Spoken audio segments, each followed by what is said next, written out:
is to realize in the 1930s, corporations connected with psychologists to figure out how can we promote the ownership of stuff as equating happiness. So if you own this car or buy this pair of jeans or drink this beer, you're going to be happy. And what they're finding is that that might develop respect or it might develop a certain level of access, but it doesn't necessarily generate happiness. Mhm. What really generates happiness is sitting down and having a conversation with people where you can like laugh and tell jokes. It's sharing a meal with other people.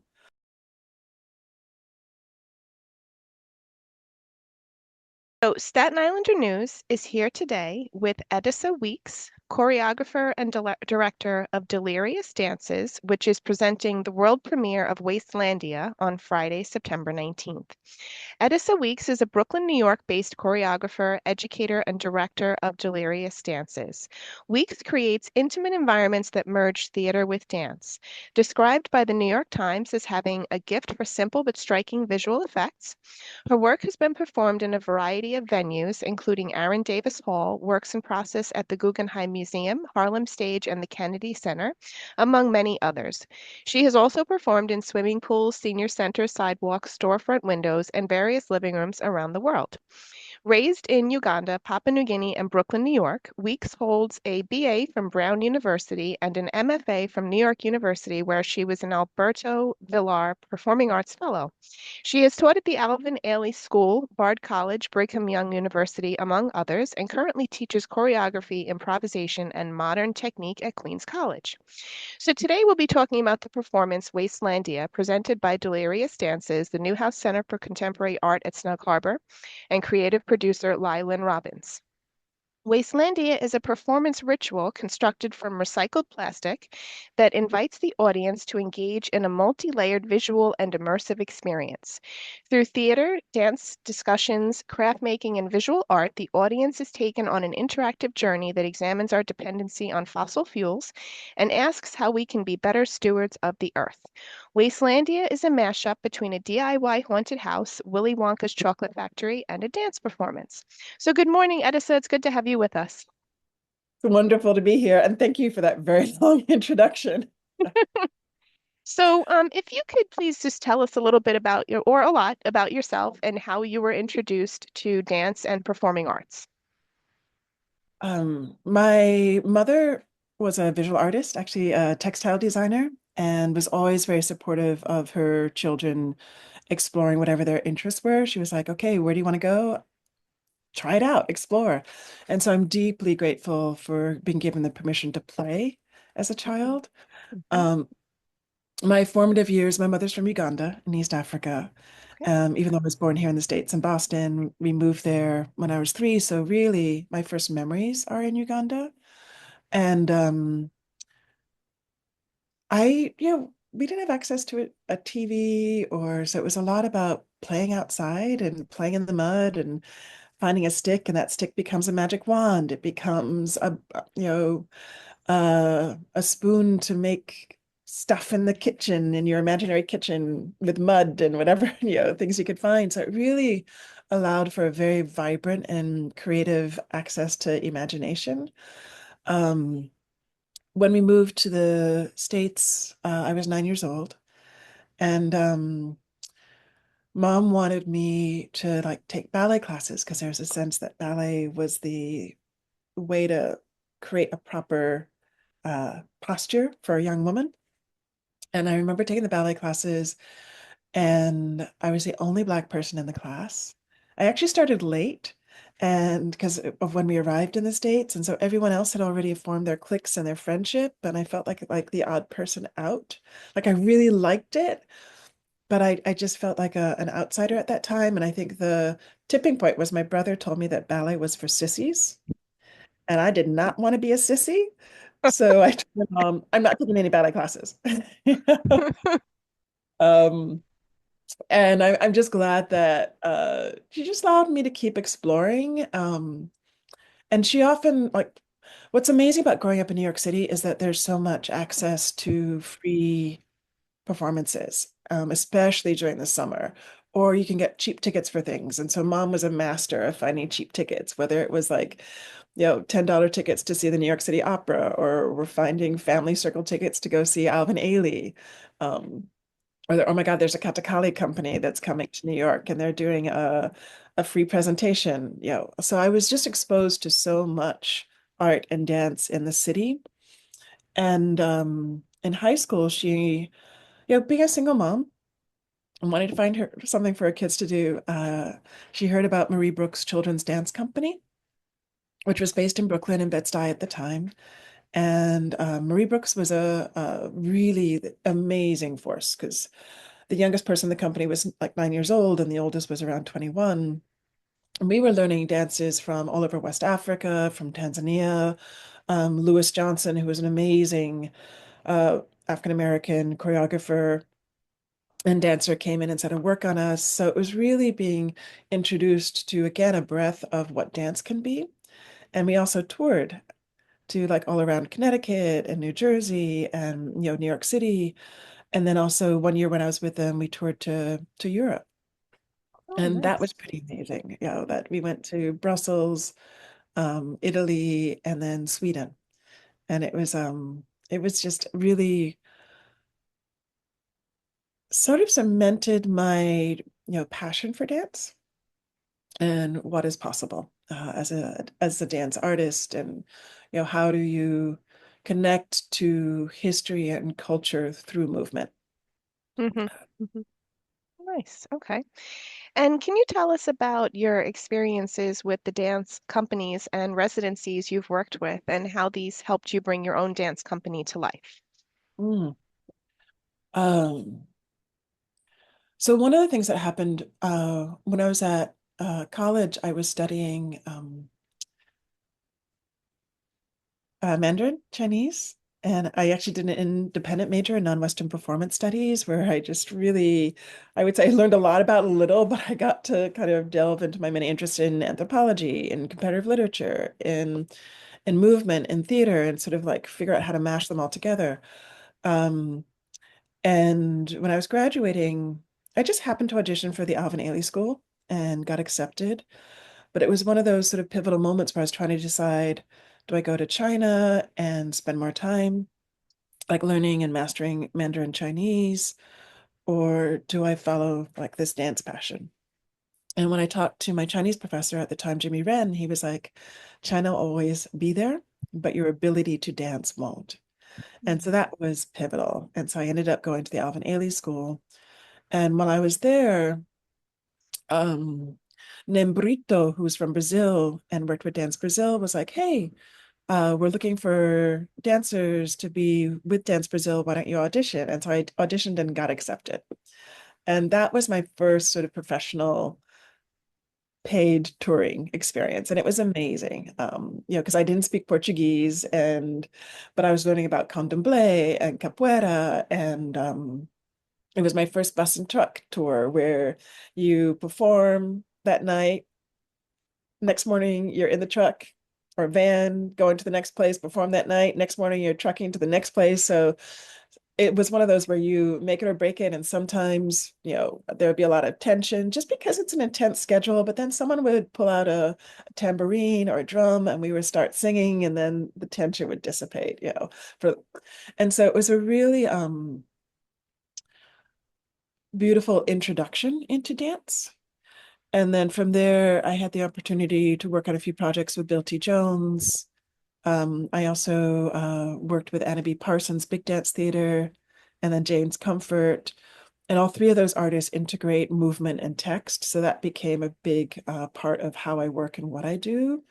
Also, through Bill T. Jones, I met my former dance partner, Homer Avila, who's no longer with us, but we started a duet company together. And Homer was shorter than me, he kind of came up to here, but he was an ex-gymnast. And so I feel like I became his jungle gym. Yeah. And so what we were known for is partnering, because I was like, oh, if you can lift me, I can lift you too. And so we really, because even though I was taller, we were about the same weight. And so really it was figuring out the physics of it and how do you play with counterbalance and momentum as opposed to just muscular strength. Yeah. So that was also very informative in terms of me as an artist and my growth. Yeah. And then Nice. yeah. And so, one thing that I didn't actually put on here, but how did you become introduced to Snug Harbor Cultural Center and the Newhouse Center for Contemporary Art? Great question. I give tremendous credit and thanks to Gabri Krista, who in 2015 was the curator for the Newhouse Center, director and curator for the Newhouse Center for Contemporary Art. And she invited me to be in residence at the Newhouse Center.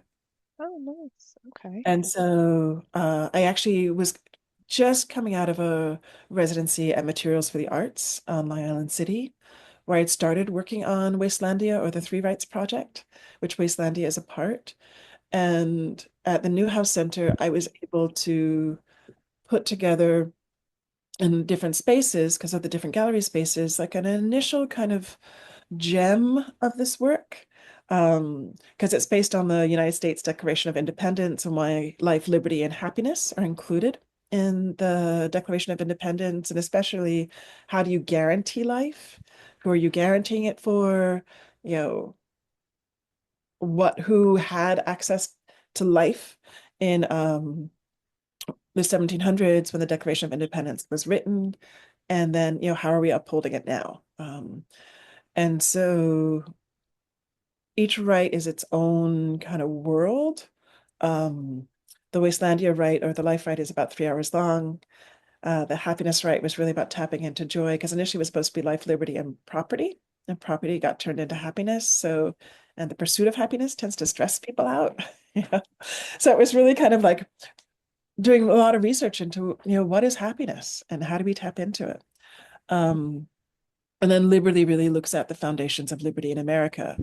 And I was also interested in like, okay, what do these rights mean for me as a Black woman in America?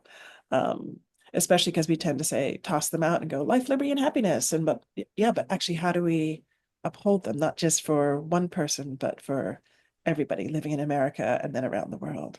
So that's really what these rights was the core journal for starting the rights. And it's going to be a 10-year journey because I started it in 2015.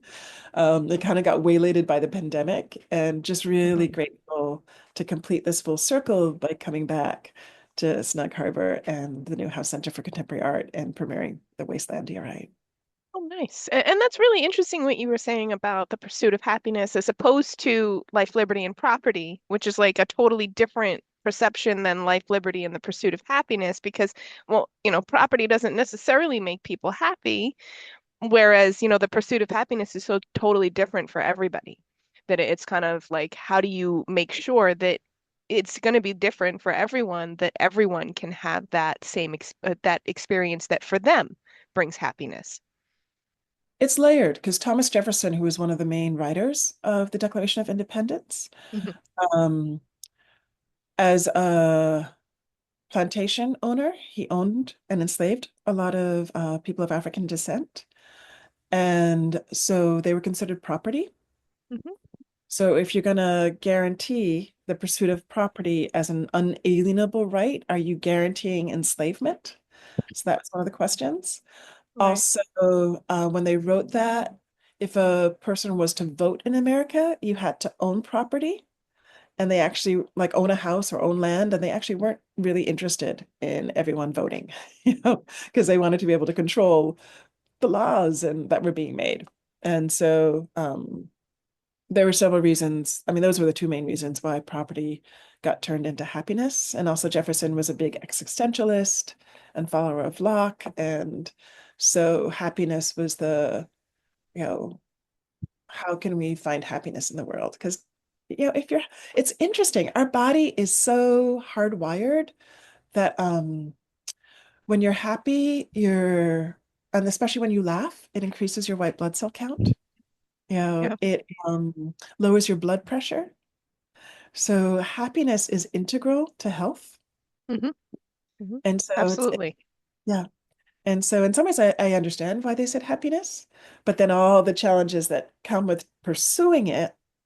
Um, I mean, going off on tangents, but as part of my research, what was very interesting is to realize in the 1930s, corporations connected with psychologists to figure out how can we promote the ownership of stuff as equating happiness. So if you own this car or buy this pair of jeans or drink this beer, you're going to be happy. And what they're finding is that that might develop respect or it might develop a certain level of access, but it doesn't necessarily generate happiness. Mhm. Yeah. What really generates happiness is sitting down and having a conversation with people where you can like laugh and tell jokes. It's sharing a meal with other people.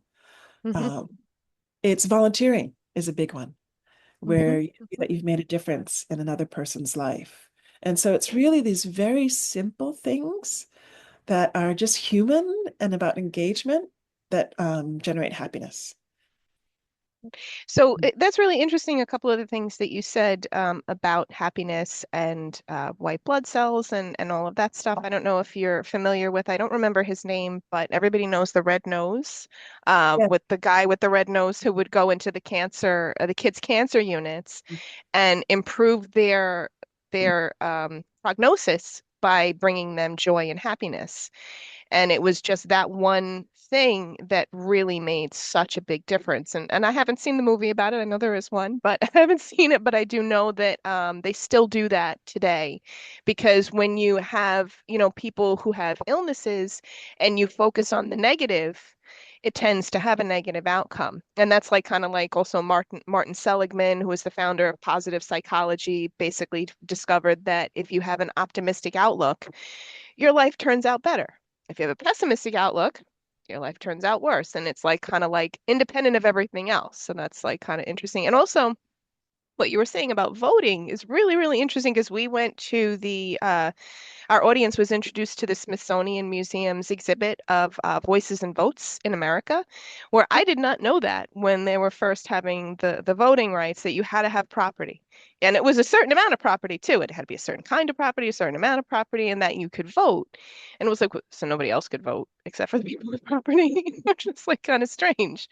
But so that's really interesting, that you were mentioning that as kind of like changing the pursuit of property to the pursuit of happiness, and then corporations trying to change it back, but it doesn't really work that way as easily. Um, so I wanted to ask you about, if you could tell us about the performance of Wastelandia, which is premiering on Friday, September 19th at Snug Harbor Cultural Center. Wastelandia is a call for us to be better stewards of the earth. It's specifically looking at our dependence on plastics made from fossil fuels and just how our use of plastic, while it's really convenient, is also destroying us. Whether it's through wars around fossil fuels and all the microplastics that are now ending up in our environment. So what's fascinating is what they're realizing is that plastic doesn't decompose. Like what happens is it just gets into smaller and smaller and smaller and smaller pieces of like plastic till it becomes like nanoplastics, which we can't see with a naked eye. But then it just goes into our water, which then goes into our food system. It becomes dust, which becomes airborne, and then we're inhaling it. And what they're finding is that there is plastic all throughout our bodies. They're finding it in placenta, in our blood. Um, there's a lot that's now also ending up in our brains. They think there might be a connection. They're still trying to figure this out between Alzheimer's and the level of plastic that's occurring in our brain. And so part of this for me was also just realizing how much plastic I was using in my own life. And again, how convenient it is.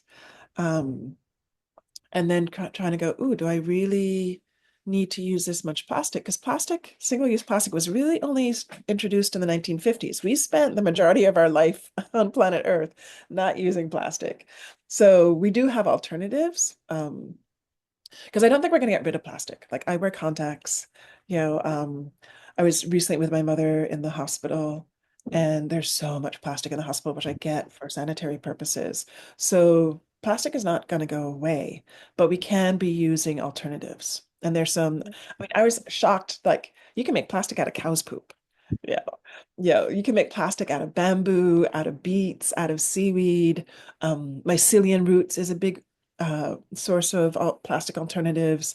So we can do things that are biodegradable and much healthier and safer for the environment. And so through Wastelandia, because I don't want to be that person who's just like with that hammer going, we need to be doing better. It was more like, okay, how can I find a way through my art form, which is choreography, to address some of these really difficult issues, but do it with a playfulness and also in a way that can engage humor and laughter, because I find we sometimes learn better when we can laugh. Right. It's easier for us to process information. It's why a lot of news shows, a lot of people now are receiving their news through comedy shows. Yeah, which um, and so for me, Wastelandia is sort of taking us through a journey of recycling and plastic waste. And it actually really, can I talk a little bit more about the structure? Yeah, Absolutely. Yep. awesome. So the work actually starts with a creative reuse workshop. Mhm. Um, And so really interested in focusing on how do we recycle, upcycle, how can we not just like use something once and throw it away, but how can we actually find ways to have this thing have multiple um, purposes beyond just the one person or the one activity or event that it was designed for. And several workshops. One is with Pamela Isaac, who is a teaching artist with materials for the arts. And she's doing a workshop on creating uh, jewelry out of plastic straws. Yeah. We're also talking with Skip LaPlante, who's another materials for the arts artist, about doing musical instruments out of found objects. So there'll be a variety of creative reuse workshops. Also in that space, I've been working with Maya DePoet and connecting with activists on Staten Island who are doing a lot of social engagement programs on the island Mhm. connected to environmental justice.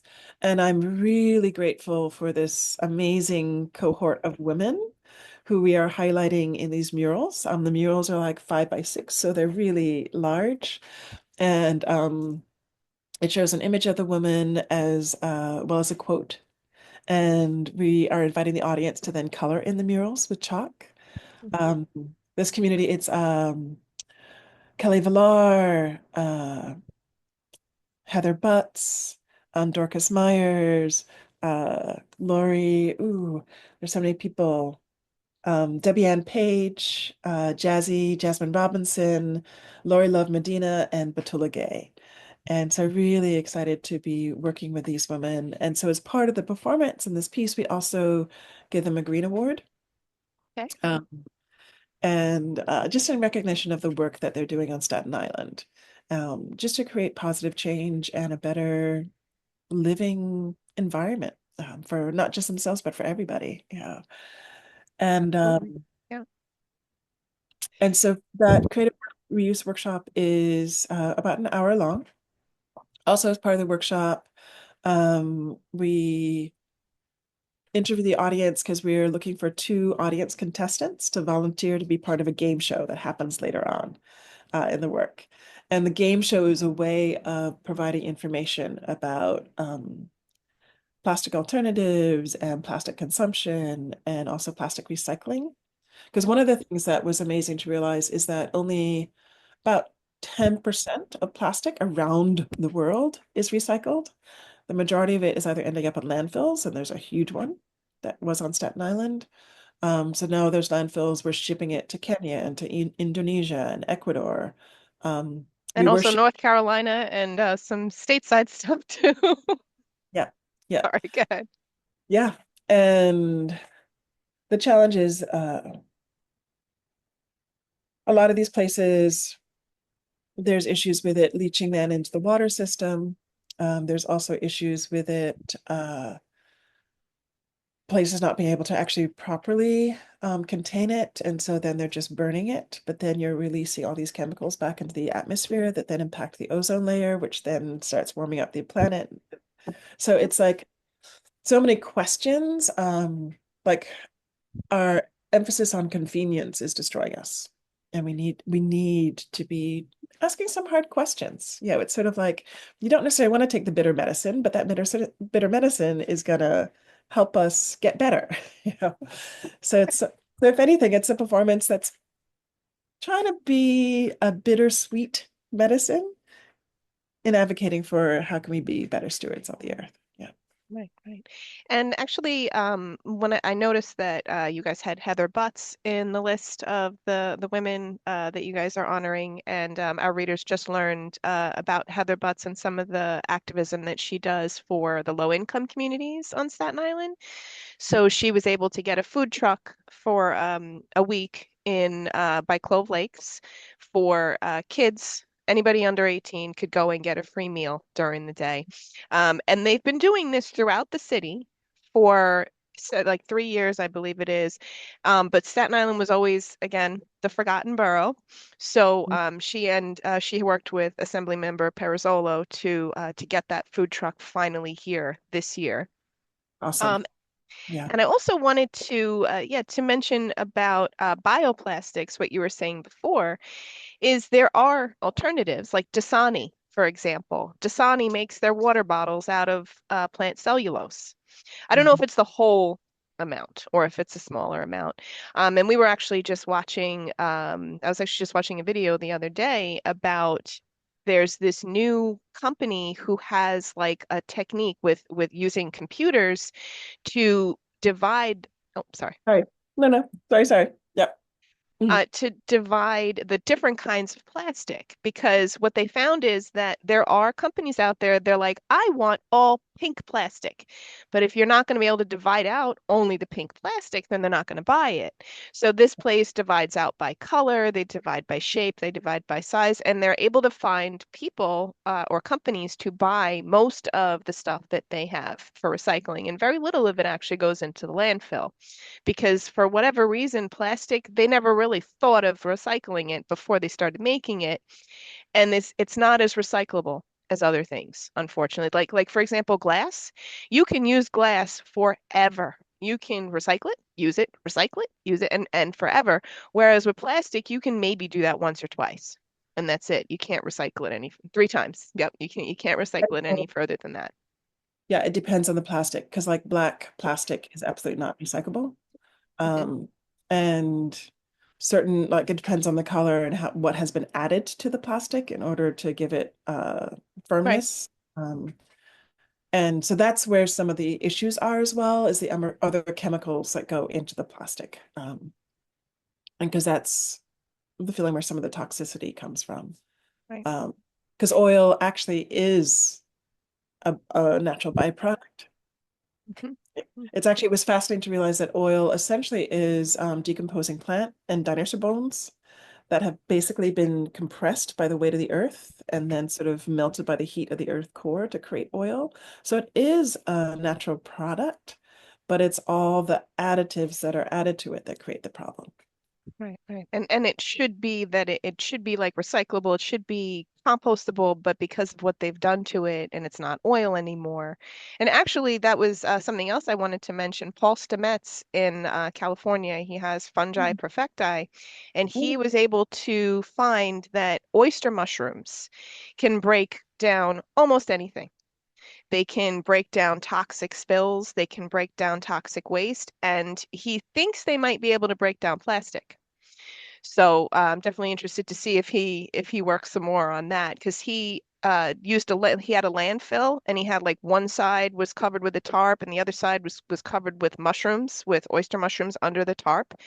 And the toxic waste that was underneath both tarps was not toxic anymore under the oyster mushroom one. So I'm wondering hopefully more things happen about that. Um, No, there's some and I wanted amazing to, things being done because there's also it's fungi that can break down plastics. yep. And there's also bacteria enzymes that can do it as well, they found. The challenge with some of them is that they need to function under a specific temperature Yep. to and y- and it's a very small degree of temperature, so it gets too cold or too hot, it no longer functions. So and the challenge is how to do it on a mass scale and how to do it in a way that addresses the level of the plastic crisis on the planet right now. Right. But there is some amazing research being done into like, okay, how can we find these entities that will break down plastic, you know, and actually decompose it. Yeah. Oh, and also something else that it had mentioned in the release is that the audience helps create the Wastelandia or wasteland for the performance. Can you kind of describe how that happens? Sure. So one of the things that intrigued me is that, I put my plastic recyclables into a garbage can and then they just get picked up and I don't know what happens to them. There's it's like the A to Z is not happening. It's maybe the A to the B, but the rest of it, I'm not seeing. And so I think it's like out of sight, out of mind. And so we've been collecting plastic for like almost 10 years now. And so we have this huge amount of plastic, which initially starts in bags. And then as part of the wasteland section, we actually ask the audience to take one of these bags of plastic and then open it and dump it into the performance area. So they help create this plastic world with us. And then the actual performance happens within this plastic world. Yeah. Oh, wow. Okay. Dancing is actually walking, meandering, rolling, tumbling through this huge mound of plastic. Yeah. Oh, okay. And you had briefly mentioned before about the garbage dump.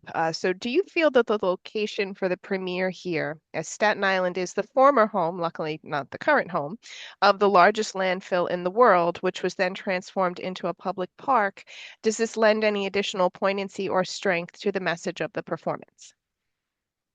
I actually hadn't thought about that initially. Because this of the rights, this one took me the longest time to sort of figure out. Mainly because when I initially created it, I had put the ritual in the performers, but not in the audience. Because I do see these as rites, rites.